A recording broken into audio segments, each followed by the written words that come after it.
જય શ્રી કૃષ્ણ. શ્રીમદ્ ભગવદ્ ગીતા અધ્યાય પહેલો. અર્જુન વિષાદ યોગ. કુરુક્ષેત્રની યુદ્ધભૂમિ પર સૈન્ય નિરીક્ષણ. ધૃતરાષ્ટ્ર સંજયને કહે છે, હે સંજય, યુદ્ધભૂમિ પર શું ચાલી રહ્યું છે, શું ઘટના ઘટી રહી છે, એ મને તારી દિવ્ય દ્રષ્ટિથી જણાવો. ધૃતરાષ્ટ્ર ઉવાચ. ધર્મક્ષેત્રે કુરુક્ષેત્રે સમવેતાયુયુત્સવઃ મામકાઃ પાંડવાશ્ચૈવ કિમ કુર્વત સંજય.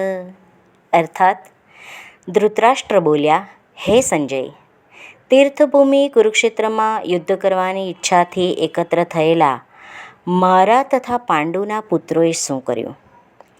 અહીં ધૃતરાષ્ટ્રના મનમાં એક બાબત ખૂબ સ્પષ્ટ છે. મામકાહ પાંડવાહ એટલે કે મારા અને પાંડુના પુત્રો. ધૃતરાષ્ટ્ર પાંડુના પુત્રોને પોતાના પુત્ર માની નથી શક્યા.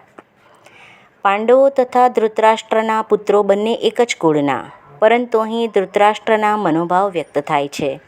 તેમણે હેતુપૂર્વક પોતાના પુત્રોને જ ગુરુ કહી સંબોધ્યા અને પાંડુના પુત્રોને વંશના વારસ અધિકારથી જુદા પાડ્યા.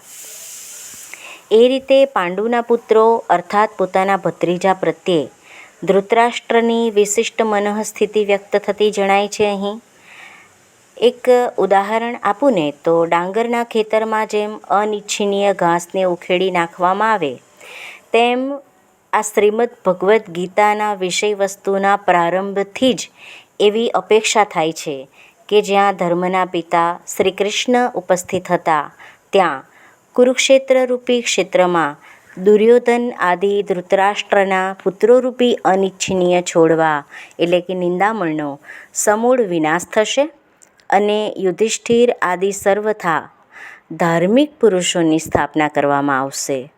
અહીં ધર્મક્ષેત્રે તથા કુરુક્ષેત્રે શબ્દોની તેમના ઐતિહાસિક તથા વૈદિક મહત્ત્વ ઉપરાંત આ જ સાર્થકતા મને જણાઈ રહી છે. જય શ્રી કૃષ્ણ.